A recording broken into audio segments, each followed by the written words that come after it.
A'udzubillahi minasyaitonirrajim. Bismillahirrahmanirrahim. Walladzi arsala rasulahu bil huda wa dinil haqq liyudhhirahu 'ala dini kullihi wa law yushrikun. Asyhadu an la ilaha illallah wahdahu la syarika lahu wa asyhadu anna Muhammadan 'abduhu wa rasuluh. Allahumma shalli wa sallim 'ala Muhammad wa 'ala alihi wa ashabihi wa man tabi'ahum bi ihsan ila yaumil qiyamah. Yang saya hormati Ustaz Juwada, Magister Hukum Islam dari Probolinggo. Selamat datang di Lamongan, salah satu pimpinan cabang Muhammadiyah Mojokerto yang ada di Lamongan. Ibu bapak hadirin jamaah pengajian kuat, alhamdulillah pada pagi ini Allah berikan waktu kesempatan kita untuk sholat dalam rangka ibadah kepada Allah Subhanahu wa Ta'ala. Yang saya hormati, untuk acara pertama adalah pembacaan surat Al-Baqarah ayat 150 sampai 155 yang akan disampaikan oleh Ananda Aikisan Kresna Rahendra dari Madrasah Muhammadiyah Tanungan, dari SMP Muhammadiyah Tanungan. Ananda Aikian dipersilakan.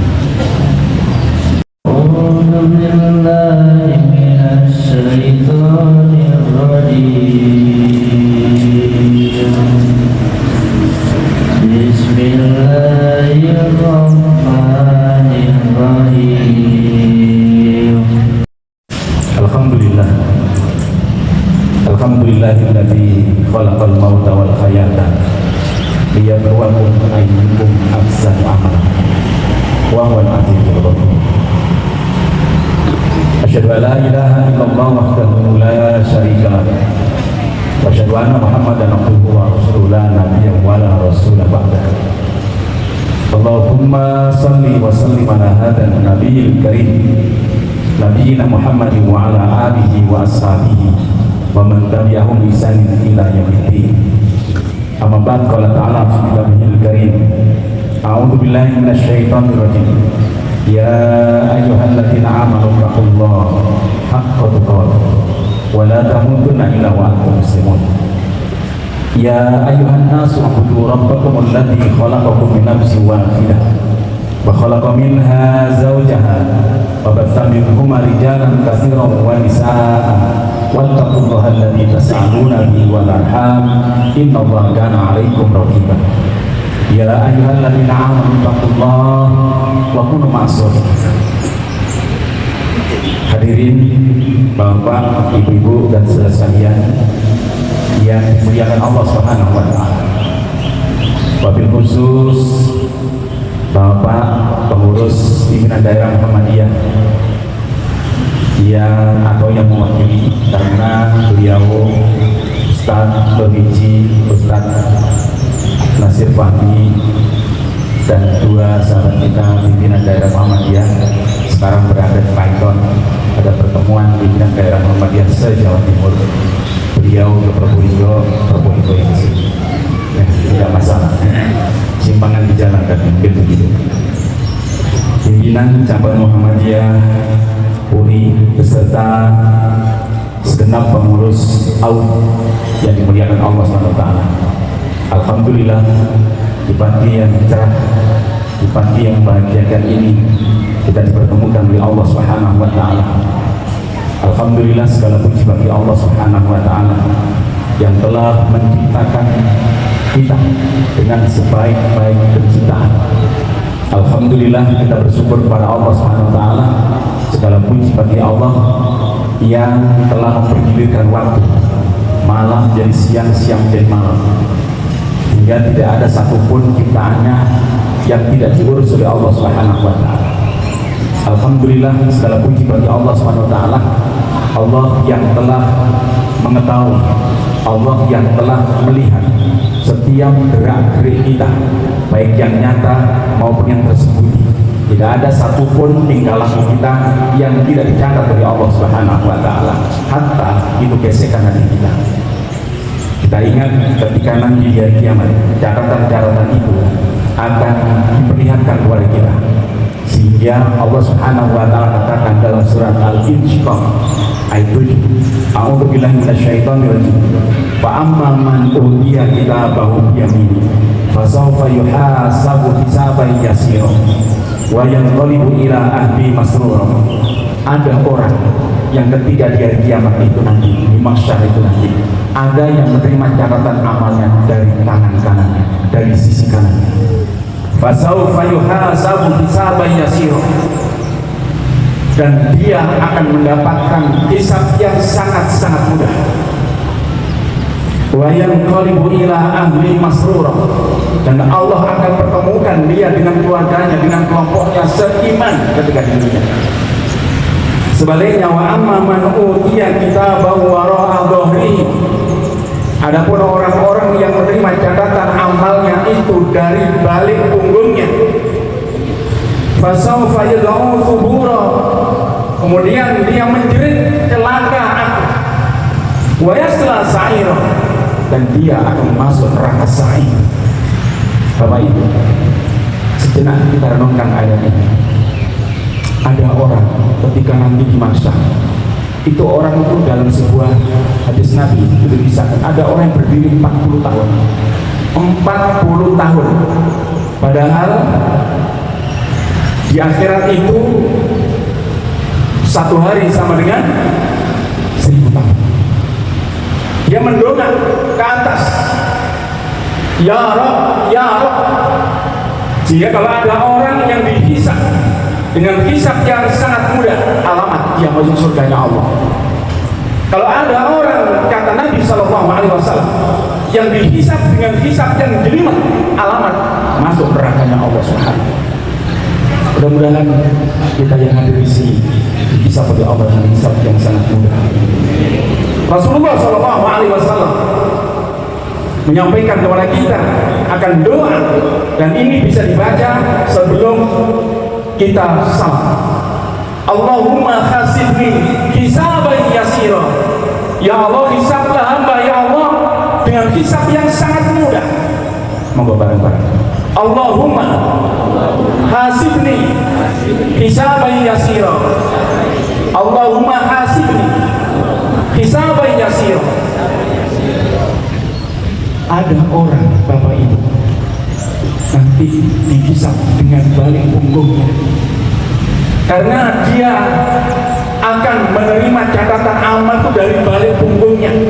Alamat dia akan menjerit celaka.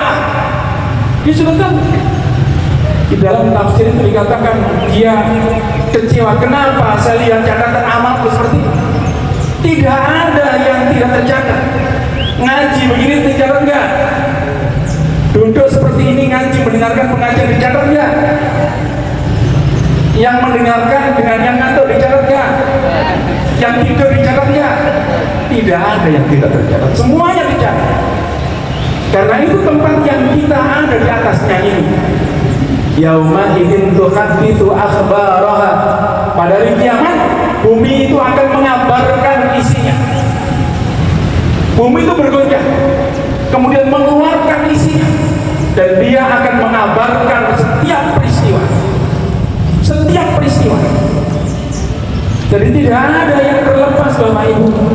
Kita yang berada di atas bumi ini, kemudian kita mendengarkan pengajian, kemudian kita salat, kemudian kita apapun yang beramal saleh, maka semuanya akan diceritakan oleh bumi ini nanti, dan bumi itu akan mengabarkan atas perintah Allah Subhanahu wa taala. Yauma idzin tuhadditsu akhbaraha bi anna rabbaka awqala. Karena perintah Allah, bumi itu disuruh bersaksi. Lantas pertanyaannya, bagaimana kalau ada orang di atas bumi itu maksiat kepada Allah? Bagaimana kalau orang itu di atas bumi, di tempat manapun dia berbuat dosa kepada Allah? Tidak ada yang tidak terceritakan. Karena itu Bapak Ibu dan saudara sekalian, semua akan menjadi saksi. Semua akan menjadi saksi. Bapak Ibu, kok jadi tegang begini ya? Ya, ini baru awal lah. Saya nggak ingin tegang kayak begini ya. Kita santai saja. Makanya saya minta duduk. Kalau saya di atas nanti bukan kaki saya nggak kuat saja, walaupun 2 jam saya kuat, tapi lebih santai kayak gini. Ya, ini nanti sampai jam berapa? Jam 9? Oh, berapa?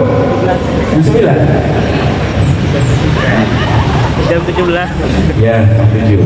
Oh, ini sudah dalam 20 menit. Baik, materi yang akan saya sampaikan terkait dengan masalah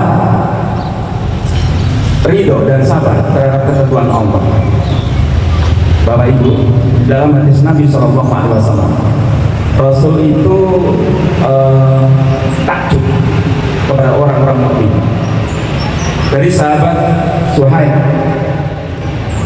radhiyallahu anhu qala Rasulullah sallallahu alaihi wasallam ajaban li amril mu'min inna amrahu kullahu khairan wa laisa dzaka li ahadin illa lil mu'min. Ini kan bapak yang tadi Pak, saya tadi beli jajanan beliau, jajan kalau nggak salah ya kue-kue, iya benar. Tapi hati saya terasa tadi paling bapak ini ngaji, kamu juga ngaji bener. Saya lanjutkan sampai mana tadi hati saya? Walaisa dzalika li'adin illa lil muslim illa lil mu'min. Idza inna asabatu sarra syakara fakana khairan lahu wa inna asabatu dharra sabara fakana khairan lahu. Ajaban li amril mu'min, takjub heran orang-orang mukmin. Jadi orang mukmin itu hebat. Setiap permasalahannya itu baik. Ketika dia diberikan nikmat, syukur, dan itu baik baginya. Ketika dia diuji dengan musibah, dia sabar, dan itu baik baginya. Hidup itu kan cuma nikmat dan susah, bahagia dan susah, nikmat musibah, ya, nikmat musibah. Ketika nikmat dia syukur, ketika dikenai musibah dia. Jadi orang mukmin itu cuma ada dua, Bu. Kalau tidak syukur ya, jadi nggak ada yang namanya beruntung, itu nggak ada. Makanya orang mukmin itu dengan pegang. Orang mukmin itu syukur sabar, syukur sabar, syukur sabar itu. Ya. Karena kehidupan itu cuma dua itu. Apakah benar-benar kita ingin menjadi orang yang bersyukur, ataukah kita ini benar-benar menjadi orang yang sabar? Nah, sabar itu meliputi tiga hal: sabar dalam ketaatan, sabar di dalam menjalankan perintah, dan sabar menjauhi maksiat. Kan gitu. Bu, Bapak, kenapa orang itu tidak sabar? Sabar itu bukan hanya casing. Sabar itu bukan ngomong saja. Contoh, ada seorang anak bilang kepada mamanya, "Ma, adik lapar, Ma. Sebentar ya dek, 10 menit lagi mama masuk cuci." Setelah 5 menit bilang lagi, "Ma, adik lapar. Sebentar dek, 10 menit lagi mama masih cuci." 5 menit lagi, "Ma, lapar, Ma, dia mau makan." Sebentar, sabar. Kira-kira sabar gak? Iya gak? Biasanya seperti itu gak, Bu? Iya, sabar. Oh, dibilang sabar sebentar. Kira-kira kayak gitu sabar apa enggak? Sabar. Biasanya yang gitu tuh bapak atau ibu? Ya sudah, jangan ya. Masya Allah. Ternyata sabar itu gampang apa susah? Gampang diomongkan tapi susah untuk dikerjakan. Ya, banyak loh dalam kehidupan kita banyak. Ya, Pak, antarkan mama. Pak, antarkan Umi ke pasar. Sebentar. Ya, sebentar. Aku terima telepon. Ya, biasanya gitu ya. Waktunya ini orang buyar nanti di pasar. Sebentar 5 menit lagi. Akhirnya seperti sabar, disuruh sabar nggak? Yang nggak sabar itu bapak apa ibu? Bapak. Tadi ibu, sekarang bapak. Jadi sabar itu gampang diomongkan, ya, tapi susah untuk dikerjakan. Paling tidak bapak ibu, kenapa orang itu susah untuk melakukan sabar? Karena satu, dia harus tahu bahwa tidak mungkin sesuatu terjadi tanpa izin Allah Subhanahu wa Ta'ala. Setiap peristiwa yang ada di dunia ini tidak mungkin terjadi tanpa izin Allah, ya. Dan kenapa orang tidak sabar? Dia lupa bahwa segala sesuatu itu atas izin Allah Subhanahu wa taala. Bapak Ibu, di dalam surat At-Taghabun Allah Subhanahu wa taala mengatakan, "Ma asaba min musibatin illa bi idznillah." Tidak ada satu musibah kecuali atas izin Allah Subhanahu wa taala. Contoh, ini nanti saya banyak berikan contoh karena memang di dalam kehidupan kita itu perlu dengan contoh. Karena ini sesuai dengan apa yang biasa kita lakukan. Bapak Ibu diundang mantenan, pakaian sudah rapi betul. Kemudian ada ibu yang di tengah jalan pas dengan bapak nunggu temannya. Habis hujan, sepeda motor kegenjret. Abang ngerti kegenjret ya? Pas ngomong mencolok nanti. Marah nggak? Kira-kira kalau marahnya orang Surabaya gimana? Pasti marah. Kenapa kok marah? Dia lupa ayatnya. Ma asaba min musibatin illa diberi izin Allah enggak? Orang genjret tadi. Terus kegenjret itu, ibu kegenjret, bapak kegenjret itu atas izin Allah enggak? Atas izin Allah Subhanahu wa taala. Maling ayam itu atas izin Allah enggak? Atas izin Allah. Malingnya enggak ketangkep, orangnya ketangkep. Termasuk koruptor itu atas izin Allah enggak? Atas izin Allah. Tapi dia berhak dan wajib untuk menerima hukuman dari Allah SWT. Kenapa pilihannya seperti itu? Begitu ya. Jadi tidak ada kejadian di dunia ini tanpa adanya izin Allah SWT. Yang kedua, setiap musibah itu pasti baik, dan ada hikmahnya. Jangan nanti lihat di dalam surat An-Nur ayat 11, 12, 13 ya, itu kisah yang sangat berharga. Kata Asy-Syahid Sayyid Qutb di dalam film dari Quran. Nanti jangan lihat ayat 11, 12, 13 di mana ayat itu menerangkan ketika Rasulullah SAW mengajak Ibunda Aisyah bersama-sama dalam sebuah peperangan. Kemudian pas istirahat di tempat tertentu, Ibunda Aisyah keluar dari sekedupnya untuk buang hajat. Setelah buang hajat, kembali lagi ke sekedupnya, menyadari kalau perhiasannya tertinggal, dia keluar. Keluarnya ini tanpa sepengetahuan Rasul, tanpa sepengetahuan para sahabat, dia keluar. Akhirnya pasukan itu berangkat. Kemudian Ibunda Aisyah kembali lagi ke tempat semula, sudah tidak ada pasukan. Akhirnya dia berdiri di situ. Tidak lama kemudian ada sahabat Sufyan bin Mu'attal. Setelah dilihat dari kejauhan, kok ada orang setelah didekati, inna lillahi wa inna ilaihi raji'un, istri Rasulullah. Akhirnya kendaraannya diturunkan, Ibunda naik dituntun untuk ketemu. Akhirnya ketemu dengan pasukan Nabi yang istirahat yang kedua. Semuanya mata melihat, semuanya mata tersorot kepada dua orang ini. Apa yang terjadi kira-kira?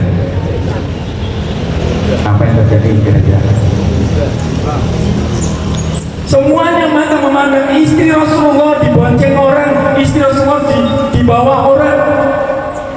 Inilah Pak orang-orang Syiah, orang-orang Syiah begini setengah mati. Rasul pun akhirnya singkat cerita pulang ke Madinah, sudah tersebar bahwa istri Rasulullah selingkuh. Jangankan Rasul, Bapak Ibu, sebagai sosok pemimpin umat Nabi dan Rasul, istrinya dibawa orang seperti itu. Padahal dituntun itu Pak Umar sampai ketemu Rasul Sallallahu Alaihi Wasallam istirahat yang kedua. Bayangkan andai kata waktu itu sudah ada Android, kira-kira gimana? Viral, ya. Ayat lama sekali tidak turun-turun. Setiap kali ada orang bertanya gimana? Iya, saya tahu sendiri. Setiap orang yang bertanya gimana? Saya tahu sendiri. Rasul setiap ditanya nggak menjawab, karena Rasul menunggu ayat turun. Dan ketika Ibunda Aisyah dimarahi sama ayahnya Abu Bakar As-Siddiq, beliau, saya nggak ngapa-ngapain, saya bersumpah dan lain sebagainya. Ketika Ibunda Aisyah sakit, diantarkan ke rumah ayahnya. Akhirnya ayat itu turun bahwa membersihkan apa yang selama ini dituduhkan oleh orang-orang munafik. Ya, coba nanti ayatnya dilihat ya, betapa bagusnya ayat ini. Allah membongkar. Janganlah kamu mengira bahwa apa yang terjadi itu jelek bagi kamu. Janganlah kamu mengira bahwa kejadian itu jelek bagi kamu. Akan tetapi baik, bal huwa khairul lakum. Akan tetapi baik-baiknya gimana kira-kira? Mohon maaf, istrinya takmir saja mamanya istrinya takmir, terus dibonceng orang, kira-kira gimana? Fitnah enggak? Nah, alhamdulillah pasti ya, mamanya istri kita kemudian dibonceng orang yang bukan mahramnya, kira-kira gimana? Viral enggak? Viral, nggak ada orang percaya. Padahal baiknya apa? Dengan kejadian itu Allah membongkar, ternyata ada orang yang memang munafik. Orang munafik dan orang munafik itu ada di kelompoknya Nabi. Dia berjamaah bersama Nabi, dia berperang bersama Nabi, dia berkomunitas bersama Rasulullah SAW. Tanpa adanya kejadian ini, kemunafikan tidak terbongkar. Itu baiknya. Jadi setiap peristiwa ada hikmahnya. Bu, digigit ular baik gak? Digigit ular baik gak? Tidak. Pak, digigit ular baik gak? Baik, saya bilang baik. Yang digigit ini jejakah? Digigit ular langsung diselamatkan, dibawa ke poliklinik. Kebetulan yang merawat ini masih gadis. Dirawat, kok tampan ya, kok baik ya. Akhirnya sembuh. Mas, rumahnya di mana? Bisa minta nomor HP? Ya, bisa minta nomor HP, dikasih nomor HP. Setelah dikasih nomor HP, chattingan tiap hari. Ya, sama sudah punya? Belum. Punya apa? Ya, orang yang siap menikah. Belum. Akhirnya jadi apa? Jadi calon suami istri. Baik nggak digigit ular? Loh, katanya nggak baik. Boleh jadi ini doa orang tuanya, ya Allah berikanlah anak kami jodoh yang terbaik, jodoh yang salihah. Katanya orang tua yang laki, ya Allah hadirkanlah untuk anak kami istri yang salihah. Dan yang perempuan, ya Allah hadirkanlah untuk anak kami suami yang saleh. Ternyata ketemu melalui digigit. Jadi digigit ular baik nggak Pak? Baik. Makanya setiap musibah itu ada hikmahnya. Ya. Alladzina idza asabat musibah qalu inna lillahi wa inna ilaihi raji'un. Jadi setiap kali ada musibah, orang-orang yang beriman itu pasti mengatakan inna lillahi wa inna ilaihi raji'un. Apa yang terjadi?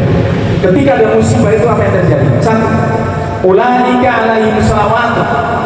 Mereka orang-orang yang mengucapkan innalillahi, sesungguhnya segala sesuatu itu datangnya dari Allah dan akan kembali kepadanya. Yang pertama, Allah akan memberikan ulaika alaihim salawat dari Allah subhanahu wa ta'ala, rahmat dari Allah subhanahu wa ta'ala, keberkahan dari Allah subhanahu wa ta'ala. Yang kedua, warahmah, ulaika alaihim salawat dari Rabbim warahmah. Dua adalah rahmat, kasih sayang. Dengan musibah itu dia diberikan kasih sayang sama Allah Subhanahu wa taala. Yang ketiga, wa ulaika humul muhtadun. Dia akan berapa hidayah. Musibahnya sekali, ketika dia sabar, dia dapatkan berapa? 3. Makanya ibu, bapak, musibah itu banyak. Dan ingat, musibah itu tanpa adanya izin Allah tidak mungkin, pasti diizinkan oleh Allah. Ketika panjenengan sabar, Allah akan berikan salawat, rahmat, dan hidayah. Mana yang tidak penting? Semua penting bagi kita. Musibah pasti akan mengalami. Apa itu? Anaknya susah diatur, anaknya melawan, anaknya susah diatur dan melawan, musibah enggak? musibah. Istrinya cerewet, musibah nggak Pak? Suaminya cerewet, musibah nggak? Musibah. Kalau panjenengan sadar bahwa anak panjenengan, naudzubillah, kecelakaan, keluarga kita kecelakaan. Mohon maaf, kemarin ada saya ini dengan Ustaz Nasir, itu satu kol penghulu Muhammadiyah. Ada penghulu yang dia Muhammadiyah, hari Kamis kemarin itu jatuh di kamar mandi, tensinya naik, makanya hati-hati, tensinya naik, biasanya tensinya itu naik terus ya, 200 lebih, akhirnya jatuh sampai sekarang belum sadar, mulai Kamis sore ya. Dan ini kan musibah. Kalau seorang istrinya, kebetulan dia juga ikut Aisyah, kalau nggak sabar berarti ngajinya kurang jauh. Jadi kalau ada keluarga kita kena musibah, kok panjenengan nggak sabar berarti yang ngajinya kurang jauh. Sabar. Ingat, tanpa adanya izin Allah tidak mungkin. Makanya dengan adanya musibah itu kembalikan pada ayat ini. Inna lillahi wa inna ilaihi raji'un. Segala sesuatu itu datang dari Allah, sudah diatur oleh Allah SWT. Ketika panjenengan sabar, apa yang dapat? Salawat dari Allah, rahmat dari Allah, hidayah dari Allah. Bisa sabar? Bisa sabar Bu? Insya Allahnya penjahit apa insya Allahnya santri? Tahu insya Allahnya penjahit. Pak, pakaian saya kapan merimuan celana saya? Selasa, insya Allah Selasa. Iparani Selasa sudah selesai? Belum Pak. Nah kemarin katanya Selasa, iya tapi kan saya sudah bilang insya Allah, kan begitu. Jadi insya Allah untuk tidak selesai. Di dalam sebuah hadis Nabi Shallallahu Alaihi Wasallam diriwayatkan Imam Bukhari, Rasul mengatakan, "May yuridillahu bihi khairan yusib minhu." Barang siapa yang dikehendaki oleh Allah kebaikan, pasti orang itu diberikan musibah. Pasti orang itu diberikan ujian. Jadi tidak mungkin ujian yang Allah berikan itu tidak akan mungkin orang yang dicintai oleh Allah, dikasih oleh Allah kemudian dibiarkan. Akhasibtum Allah. Janganlah kalian mengira dibiarkan begitu saja qalu amanna wa hum la yuftanun, mengucapkan aku beriman kepada Allah sementara kamu diuji. Tidak mungkin. Jadi ujian itu sesuai dengan kadar keimanan panjenengan. Semakin imannya meningkat, semakin banyak ujiannya. Dan ujian itu bagian daripada kecintaan Allah Subhanahu wa Ta'ala. Yang ketiga, semua sudah diukur oleh Allah. Musibah yang Allah hadirkan, takdir yang Allah hadirkan, itu semuanya sudah diukur sama Allah Subhanahu wa Ta'ala. La yukallifullahu nafsan illa, Al-Baqarah 250. La yukallifullahu nafsan illa wus'aha. Allah tidak akan membebani sesuatu kaum kecuali atas kemampuannya. Jangankan musibah, perintah saja yang Allah berikan kepada umatnya pasti dia mampu, apalagi musibah, gitu ya. Jadi tidak mungkin Bapak Ibu anak SD itu ujiannya anak SMA, tidak mungkin. Tidak mungkin anak yang SD itu dikasih materi ujian SMA, tidak mungkin. Jadi ujian yang sedang jenengan terima, musibah yang jenengan terima hari-hari ini, itu karena jenengan mampu atas kehendak Allah Subhanahu wa Ta'ala. Makanya disinilah kita penting untuk husnudzon billah. Ya. Ada keluarga yang siap pesta pernikahan, undangan sudah disebar, catering sudah dipesan, gedung sudah dipersekoti, ya, catering sudah dipersekoti, semuanya sudah, ya, perias sudah dan lain sebagainya. Undangan sudah nyebar sudah. Tiba-tiba hari hanya kurang 2 hari gagal. Kira-kira gimana kalian? Semaput, marah-marah, atau gimana? Ayo, pengen tahu saya. Kira-kira kalau itu terjadi pada keluarga kita, naudzubillah, iya naudzubillah. Kira-kira kalau itu terjadi pada kita, kira-kira gimana? Dipolisikan? Monggo Pak, direnungkan. Tidak mungkin Bapak ujian ini kita terima tanpa adanya keikutsertaan Allah. Allah pasti tahu bahwa jenengan mampu. Hikmahnya apa? Boleh jadi hikmahnya karena kalau ini diteruskan bahaya. Kalau ini diteruskan lebih bahaya daripada yang akan terjadi. Yang terjadi itu akan bahaya daripada cuma habis uang sekian. Saya pernah Pak menikahkan, nggak usah saya sebutkan namanya. Ya. Di satu kecamatan setelah saya nikahkan, yang laki tampan, yang perempuan cantik, yang memang perempuan cantik. Setelah itu jarak 2 tahun si wanita ini daftar lagi. Bapak ibunya senasib enak daftar loh, yang dulu Pak Nabung dan Pak Sinumien Niko gagal putih mantun nikah dibuka mengenai si jalan yang kerja itu kerja di luar pulau. 3 bulan tidak sentuh. 3 bulan tidak disentuh. Mohon maaf yang belum usia 17 tahun. Tidak disentuh itu apa? Ya begitulah, tidak disentuh. Diajak ke psikiater, ke psikolog, dia nggak mau. Apa yang saya siap? Kenapa kok? Namanya orang perempuan. Akhirnya ya dipaksakan ngomong. Kenapa? Sampai kok tidak melakukan itu sebagaimana kewajiban sampai untuk mengingat saya. Ternyata ada kelainan. Jadi yang laki ini senang dengan laki, perempuan kan sekarang kan begitu. Ada orang laki senang dengan perempuan itu wajar. Kalau perempuan senang dengan laki itu wajar. Tapi kalau ada laki senang dengan laki itu kurang aja. Masya Allah. Jadi sekarang mudah-mudahan di negara kita tetap melarang adanya nikah sejenis. Walaupun beberapa kali diminta agar diundangkan dengan biaya miliaran. Di Thailand sudah terjadi. Kalau sudah demikian tinggal azabnya turun dari Allah SWT. Baik. Jadi itulah peristiwanya.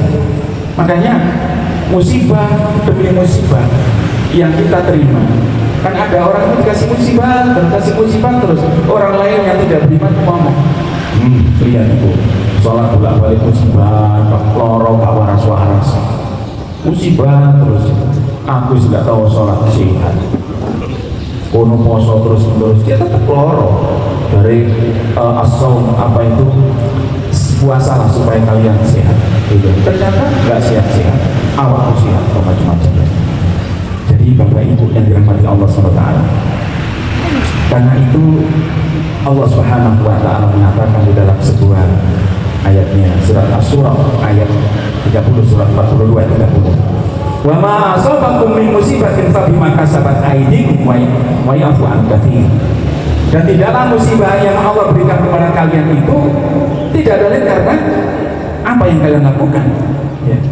Apa yang kalian lakukan. Jadi Bapak Ibu, sekali lagi musibah itu pasti ada hikmahnya. Kenapa ya uang yang saya kumpulkan ini nggak kenal waktu, siang malam siang dan sebagainya untuk anak-anak saya. Ternyata akhirnya uang itu habis gara-gara anak-anak kita yang sudah paham tentang naudzubillah ya, dengan adanya Android itu, mohon maaf sekarang banyak yang namanya judi online, yang namanya akhirnya kepinjol habis. Saya pernah disambati sama teman anaknya kuliah di UPI. Anaknya kuliah di UPI itu sudah semester ke-14, mau ke-14, hampir di DO. Ternyata sepeda motornya digadekan, laptopnya digadekan, dia punya utang di atas 70 juta. Ternyata dia ketagihan judi online. Coba ya, siapa orang tua yang tidak sedih? Siapa orang tua yang tidak susah ketika mendengarkan kabar bahwa anaknya seperti itu? Ada kisah yang lain yang sangat tragis. Ada seorang ibu, dia jadi pembantu rumah tangga di keluarga dokter di Batu, di Lembang. Ibu ini nggak paham tentang apa itu perbankan. Setiap gaji yang dia terima itu langsung dimasukkan di rekeningnya ibu itu. Anaknya yang masih SMP itu yang paham. Tiba-tiba suatu ketika mau pulang, uangnya sudah siap untuk dibawa pulang, namanya begitu menjelang hari raya. Ternyata setelah dilihat nol, habis. Ibu merasa susah, loh saya ini kerja berbulan-bulan kerja, tapi kok uang saya habis. Siapa? Akhirnya diskusi oleh anaknya dokter itu, ada yang menghabiskan anaknya itu masih SMP kelas 2, dia judi online anaknya. Jadi judi sekarang itu tidak usah jauh-jauh, tidak usah pakai mobil, pakai sepeda ke tempat cari, tidak usah, cukup di kamar orang bisa melakukan itu. Dan inilah kebobrokan yang terjadi di negara kita. Kalau sampai judi online tidak ditutup, akhirnya terus ini yang melanda kepada anak-anak kita. Anak SMP bisa melakukan itu. Dia nggak tahu susahnya orang tuanya kerja, orang tuanya banting pulang kayak gitu, uangnya dihabiskan untuk judi online. Kira-kira kalau ada anak kayak gitu, orang tuanya nangis nggak? Orang tuanya susah nggak? Susah. Ya. Bapak Ibu yang dirahmati Allah SWT. Yang keempat, musibah yang Allah berikan kepada kita ini tidak ada lain karena dosa. Disinilah kita perlu introspeksi sebenarnya. Kenapa anak kita kok susah diajak kebaikan? Kenapa istri kita ketika diperintah, ketika diajak untuk kepada pengajian kok susah, kok alot? Kenapa suami kita untuk diajak kepada ngaji, untuk sholat, kok canggihnya bukan main? Kenapa anak kita ketika diperintah itu kok motornya melirik, toh itu kenapa? Nah inilah yang harus kita introspeksi. Kenapa musibah ini terus menerus tidak pernah berhenti? Di satu sisi ini ujian dari Allah SWT, tapi ini harus kita introspeksi. Kenapa? Itu kalau kita secara pribadi. Kalau kita sebagai bangsa dan negara, kenapa musibah ini terus menerus diturunkan oleh Allah SWT ke negeri ini? Padahal negeri ini adalah negeri yang negeri yang kaya raya, sumber daya alamnya luar biasa. Tapi kenapa rakyatnya seperti ini? Iya. Ayo kita introspeksi. Ternyata boleh jadi karena dosa-dosa yang kita lakukan. Ma asabaka min hasanatin famin Allah, wa ma asabaka min sayyi'atin famin nafsik. Surat An-Nisa ayat 79. Kebaikan apapun yang kita terima itu semuanya dari Allah SWT. Sedang keburukan, ya bencana itu dari dirimu sendiri. Ya. Jadi dari kantor capek nyampe di rumah diuring-uring sama istrinya, mana kopi, toko-toko kopi tuh. Biasanya nggak begitu, tiba-tiba kayak gitu. Kira-kira ada apa? Sampai lu pulang nih wis lalu teko omah njaluk kopi. Aku mau ngipi opo? Teko omah bojo mesti kan tersenyum. Kok saiki kok marah-marah koyo ngene? Introspeksi. Oh iya ya Allah, aku mau ditantang muring-muring nang stafku. Gara-gara itu bisa terjadi.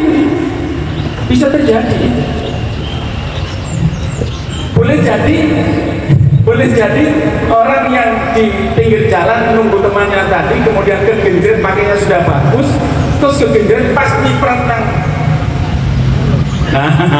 Itu harus introspeksi. Aku mah mampu yo. Iya, aku mah iso manggegeran karo tonggo. Mulai itu akibatnya. Ya. Jadi ayolah kita introspeksi. Makanya Bapak Ibu, suatu ketika seorang pemuda datang kepada Syekh Hasan Al-Basri. Ya Syekh, kenapa saya kok sulit untuk bangun malam? Kenapa kamu sulit bangun malam? Jangan maksiat di siang hari. Orang yang maksiat di siang hari jangan harap dia bisa bangun malam. Kalau gitu nggak boleh maksiat siang hari, berarti harus maksiat malam hari. Bukan begitu maksudnya. Bukan begitu. Jadi kemaksiatan inilah yang mengakibatkan kita sulit untuk bangun malam. Dosa yang kita lakukan, maksiat yang kita lakukan, bisa saja Allah akan memberikan musibah. Alhamdulillah di negara kita ini kan gak ada maksiat kan. Iya Pak ya. Alhamdulillah negara kita ini kan rakyatnya kuyup, ya, bagus, nggak ada maksiat. Di sini nggak ada maksiat ya. Alhamdulillah. Minum-minuman keras nggak ada kan? Nggak ada. Di sini nggak ada Pak. Di sini ini nggak ada. Nggak tahu tempat yang lain ya. Makanya boleh jadi karena ada panjenengan kemaksiatan itu tidak menyebabkan azab. Boleh jadi karena panjenengan yang senantiasa beramal ma'ruf nahi munkar sebagai ciri persyarikatan kita, amal ma'ruf nahi munkar. Boleh jadi karena itu kemaksiatan tidak menimbulkan azab dari Allah Subhanahu wa taala. Kita syukuri ya. Karena itu Bapak Ibu yang dirahmati Allah Subhanahu wa taala. Ya. Boleh jadi yang pernikahannya tadi gagal, boleh jadi karena orang tuanya dolim. Boleh jadi karena anaknya berbuat maksiat. Boleh jadi karena sesuatu yang dilakukan orang tuanya, akhirnya anaknya tidak jadi menikah gagal. Ini kan perlu introspeksi, ya. Bapak Ibu yang dirahmati Allah SWT. Karena itu apa yang kita lakukan? Istighfar. Ketika musibah yang Allah berikan kepada kita menimpa kita, jangan lepaskan istighfar. Karena dengan istighfar itu kata Rasulullah SAW, man aksara minal istighfar ja'alallahu lahu min kulli hammin farjan wa min kulli dhikin makhrajan wa yarzuqhu haitsu la yahtasib. Barang siapa yang istighfar, memperbanyak istighfar, Allah akan menghilangkan kesedihannya. Ya, Allah akan menghilangkan kesedihannya dan Allah akan memberikan jalan keluar dari apa yang dia derita sampai hari ini. Kemudian Rasul mengatakan kemudian dia akan diberikan rezeki dari hal-hal yang tidak disangka-sangka. Istighfar, lebih-lebih kalau panjangnya istighfar menjelang subuh. Istighfar menjelang subuh. Inilah kebiasaan ahli jannah ketika di surga. Ya, istighfar menjelang subuh. Istighfar biasa, astagfirullahaladzim, astagfirullahaladzim, astagfirullah. Tidak usah dilakukan. Nggak usah dilakukan. Astagfirullah. Nggak usah dilakukan. Ya. Istighfar saja. Astagfirullahaladzim. Apalagi istighfar panjenengan sampai meneteskan air mata. Ya. Istighfar. Karena dengan istighfar itu musibah yang Allah berikan kepada jenengan hilang. Jadi apapun kesedihan, apapun kesulitan, apapun problematika jenengan, selesaikan dengan istighfar. Ya, jadi jangan istighfar itu dipertontonkan orang. Makanya ada kebiasaan ulama-ulama dulu. Ya, ulama-ulama dulu kalau beramal itu dirahasiakan. Dan amal rahasia ini amal yang disukai oleh Allah Subhanahu wa taala. Kalau sholat wajib jelas kelihatan orang, dan itu harus. Ada amal-amal sirriyah yang itu Allah Subhanahu wa taala angkat itu ketika kita sudah tidak ada. Contoh, cicit Nabi Shallallahu Alaihi Wasallam, kalau nggak salah Zainal Abidin, beliau itu sering memanggul gandum, diberikan kepada masyarakat miskin yang ada di kota Madinah. Yang menerima tidak tahu.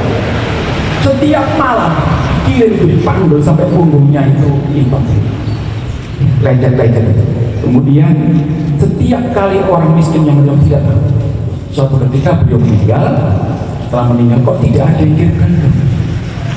Oh iya, berarti yang kirim gandum itu beliau itu almarhum. Jadi orang yang biasa mengamalkan amal-amalan sirriyah yang hanya dia dan Allah saja yang tahu, ketika dia meninggal diangkat oleh Allah SWT permukaan. Ini bagusnya amal-amal sirriyah. Baik Bapak Ibu dan sekalian, waktunya sudah hampir selesai. Kemudian yang terakhir, ketika musibah itu datang, maka apa yang kita lakukan? Cukup Allah sebagai penolong. Pak, musibah itu kan banyak. Skalanya ada yang kecil, ada yang besar. Ketika skala itu besar, istri baru saja meninggal, gak lama anaknya meninggal, atau mungkin gak begitu. Ada anak teman saya sendiri di Keraksan, dia kuliah dia pintar. Waktu SMA dia pintar, kemudian sekolah di favorit, menjelang wisuda meninggal. Kira-kira menjelang wisuda meninggal. Nah, meninggalnya tragis. Ya. Ada juga teman-teman lagi loh. Dia guru, kemudian mengantarkan anaknya kuliah di Malang.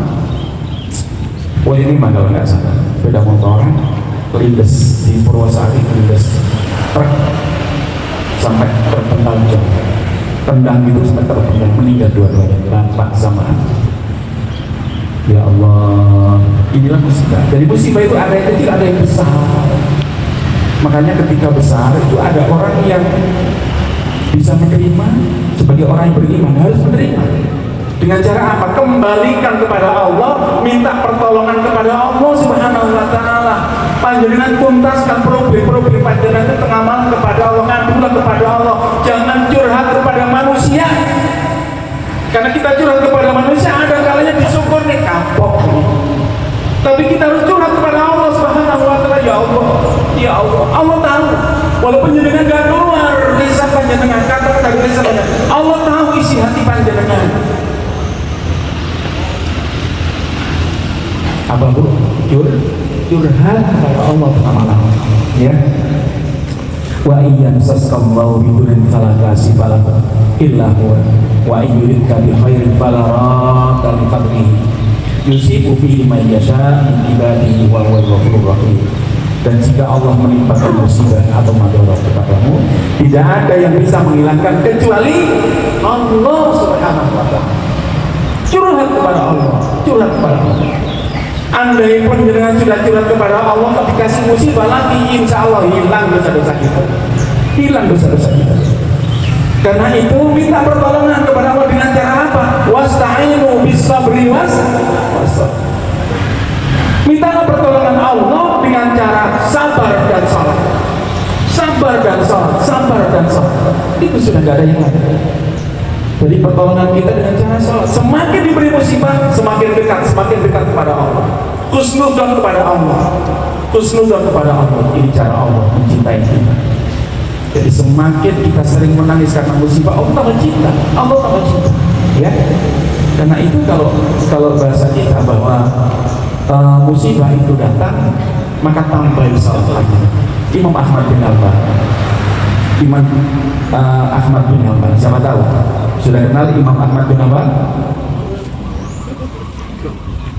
Salat beliau siang malam berapa rakaat? Yang bisa jawab boleh. Imam Ahmad bin Hanbal itu salat beliau siang malam itu kurang lebih 300 rakaat. Panjangnya berapa rakaat? Jangan pak, enak riak nanti. Riak nanti ya. Ketika beliau dulu kena musibah dipegang, dipenjara oleh rezim, kemudian beliau disiksa, dicampur, ya. Selepas dari ujian itu sakit-sakitan beliau, sering sakit kayak begitu. Sholat beliau sehari semalam 150. Yang ngomong ini adalah anak beliau. 150 rakaat. Kita coba itu. Salat wajib berapa rakaat bu? Sehari semalam ditambah 12 rakaat, qabliyah ba'diyah berapa? 29. Ditambah duha 4 rakaat, 2 rakaat berapa? Tambah 11 malam, 11 rakaat malam berapa? Berapa? 44. Ada sholat lagi panjenengan? Kira-kira loh, orang sini kan lebih khusyuk, lebih banyak sholatnya daripada orang Probolinggo. Tambah rakaat berapa rakaat Pak Setiaw? Tahiyatul masjid berarti berkali-kali ke masjid ya. Nabi SAW ketika kedatangan seorang sahabat, ya Rasulullah, aku ingin mendampingimu di surga. Tolonglah aku agar engkau sering-sering sujud, perbanyak sujud. Perbanyak sujud itu apa? Perbanyak sholat sunnah. Kalau perbanyak sholat wajib, yang wajib sudah cukup. Yang wajib sudah cukup 17 rakaat. Betul. Perbanyak sujud, berarti sholat sunnah diperbanyak. Sholat sunnah diperbanyak.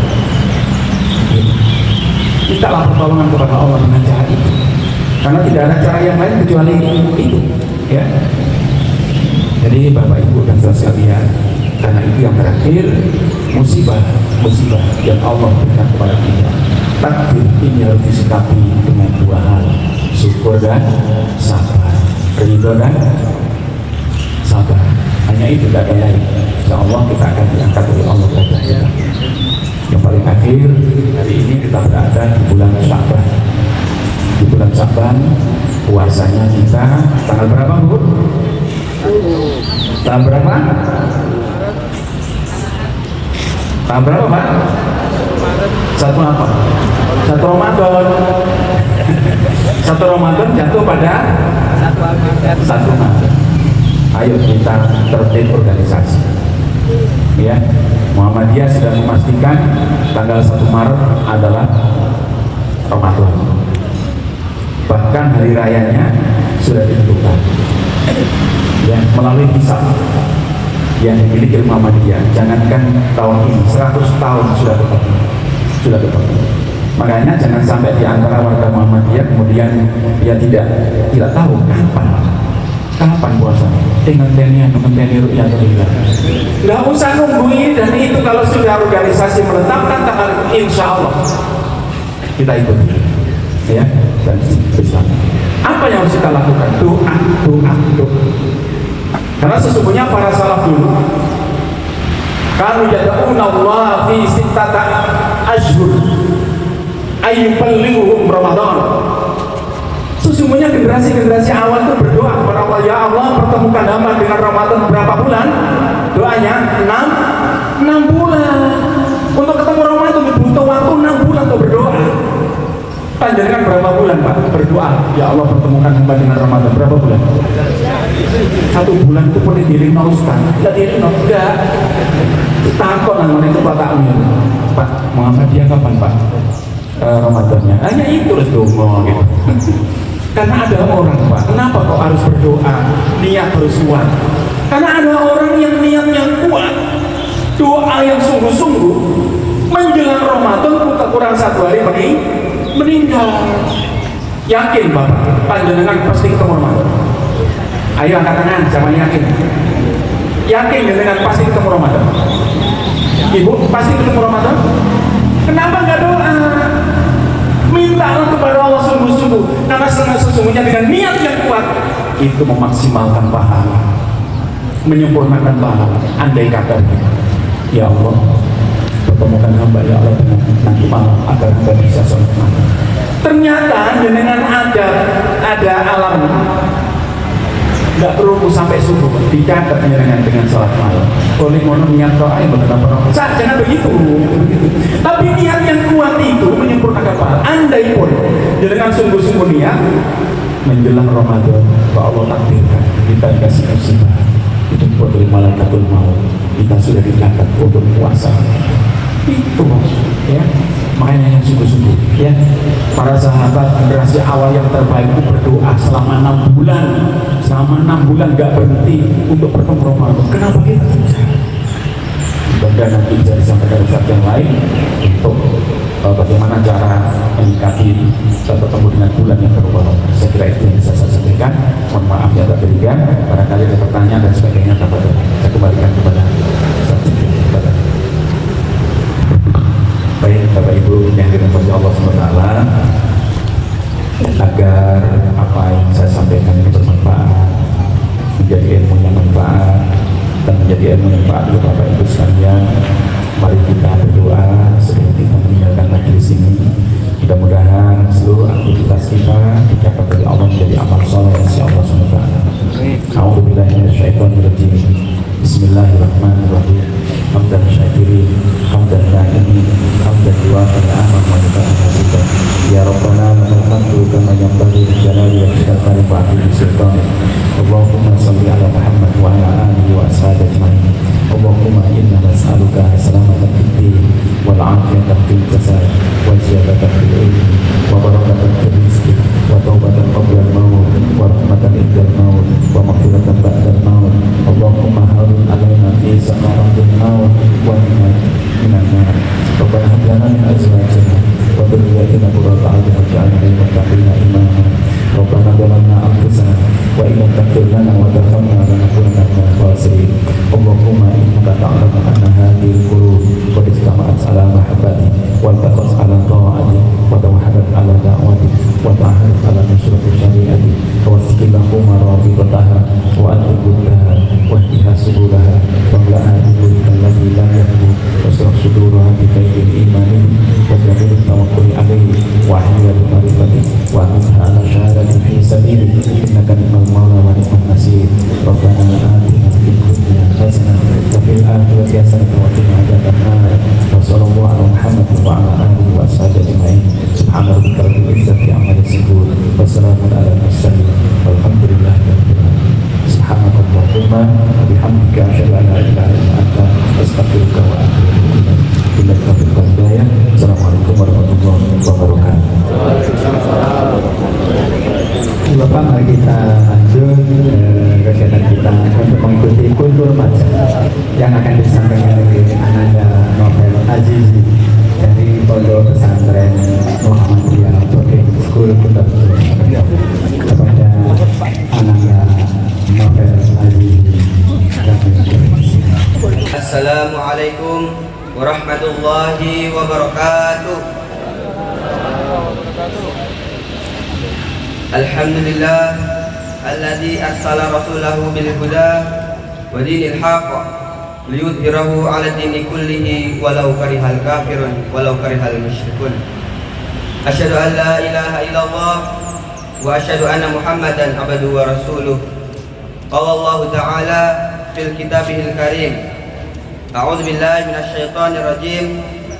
Ya ayyuhalladzina amanu ittaqullaha haqqa tuqatih wa la tamutunna illa wa antum muslimun. Wa qala Rasulullah sallallahu alaihi wasallam ittaqillaha haitsu ma kunta wa atbi'as sayyi'atal hasanata tamhuha bi khuliqin nas wa khaliqin bi khuliqin hasan. Muttafaqun alaih. Hadirin yang dirahmati Allah Subhanahu wa taala, yang paling utama, marilah kita memanjatkan puja dan disyukur atas kehadiran Allah Subhanahu wa taala yang telah melimpahkan rahmat serta hidayahnya kepada kita semua sehingga kita dapat melaksanakan kewajiban kita berthalabul ilmi di tempat yang mulia ini. Semoga Allah Subhanahu wa taala meridai kegiatan kita pada pagi hari ini. Amin ya rabbal alamin. Kedua kalinya semoga salawat serta salam tercurahkan kepada baginda kita, baginda Nabi Muhammad sallallahu alaihi wasallam. Beliau adalah suri tauladan kita, patutlah kita mengitibakkan kepadanya, mengikuti jejak beliau, dan semoga kita sebagai umatnya mudah-mudahan mendapatkan syafaat-syafaat beliau. Amin ya rabbal alamin. Hadirin yang dirahmati Allah Subhanahu wa taala. Nggih, monggo kali sarapan izinkan kula badhe ngaturaken sebuah kultum yang bertemakan tentang menyambut bulan suci Ramadan.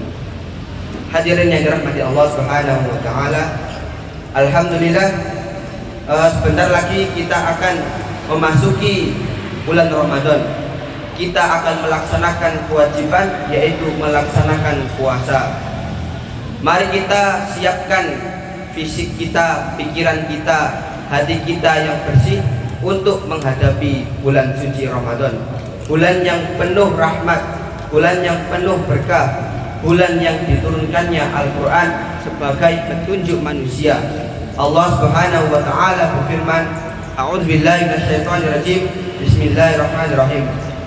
Syahrul Ramadan alladzi unzila fihi al-Qur'anu hudan linnas. Bulan Ramadan adalah bulan yang diturunkannya Al-Quran.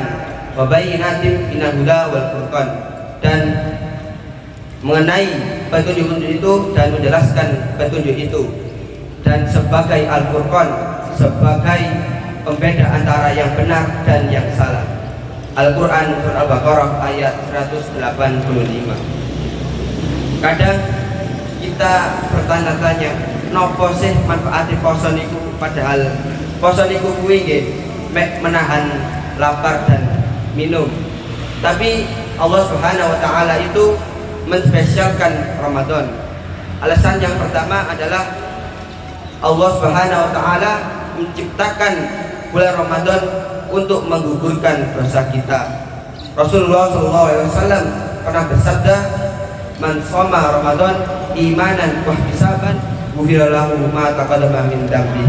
Yang artinya, barang siapa yang berpuasa di bulan Ramadan dengan mengharap iman, dengan mengharap pahala dari Allah Subhanahu wa taala, maka Allah Subhanahu wa taala akan menggugurkan dosanya yang telah lalu. Alasan yang kedua adalah Allah Subhanahu wa taala itu menciptakan bulan Ramadan untuk melatih kita bertakwa kepada Allah Subhanahu wa taala. Allah Subhanahu wa taala berfirman, A'udzu billahi minasyaitonir rajim. Bismillahirrahmanirrahim. Ya ayyuhalladzina amanu kutiba alaikumusiyam. Wahai orang-orang yang beriman, telah diwajibkan atas kamu berpuasa. Kama kutiba alaikumusiyam kama kutiba alal ladzina min qablikum la'allakum tattaqun. Yang telah diwajibkan orang sebelum kamu agar kamu bertakwa. Al-Quran Surah Al-Baqarah ayat 184. Alasan yang ketiga adalah kita berpuasa Ramadan bukan hanya melatih, bukan hanya menahan lapar dan minum, tetapi kita melatih kesabaran kita di bulan Ramadan. Jamaah rahimakumullah, itulah 3 alasan mengapa kita harus berpuasa di bulan Ramadan. Semoga amal kita di bulan Ramadan diterima oleh Allah Subhanahu wa taala.